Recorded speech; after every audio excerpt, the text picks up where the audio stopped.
वंगमन पूर्व राम के द्वारा दान। बड़े भाई राम की आज्ञानुसार लक्ष्मण गुरु वशिष्ठ के पुत्र सुयज्ञ को अपने साथ ले आए।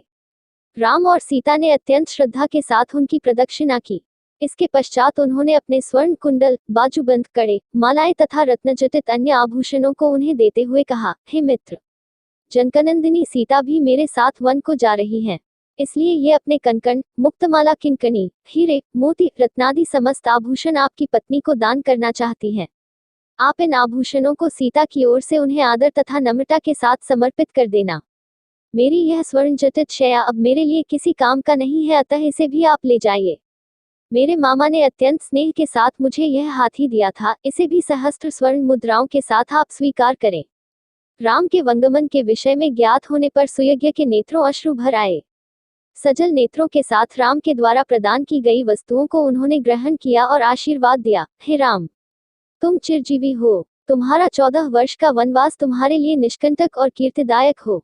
वनवास की अवधि समाप्त होने पर लौटने पर तुम्हें अयोध्या का राज्य पुनः प्राप्त हो। इस प्रकार आशीर्वाद देकर गुरुपुत्र सुयज्ञ विदा हुए। उसके बाद राम ने अपने सेवकों को, जो कि राम के वनवास से दुखी होकर रो रहे थे, बहुत सारा धन दान में दिया और सांत्वना देते हुए बोले, तुम लोग यहीं रहकर महाराज, माता कौशल्या, सुमित्रा, कैकेयी, भरत, शत्रुघ्न एवं अन्य गुरुजनों की तन मन लगाकर सेवा करना। सदैव इस बात का ध्यान रखना कि उन्हें किसी प्रकार की असुविधा न हो। फिर राम ने अपनी समस्त व्यक्तिगत संपत्ति को मंगवाकर सीता के हाथों से उसे गरीब, दुखी, दीन दरिद्रों में बंटवा दिया। राम और सीता के द्वारा मुक्त हस्त से दान दिए जाने की चर्चा सारे नगर में दावानल की भांति फैल गई।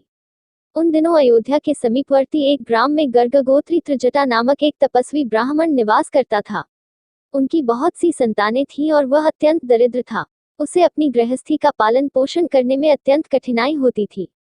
राम के द्वारा किए जाने वाले दान की चर्चा सुनकर उसकी पत्नी ने उनसे से कहा, हे स्वामी, आपको भी ज्ञात हुआ होगा कि अयोध्या के ज्येष्ठ राजकुमार श्री रामचंद्र जी अपना सर्वस्व दान में वितरित कर रहे हैं।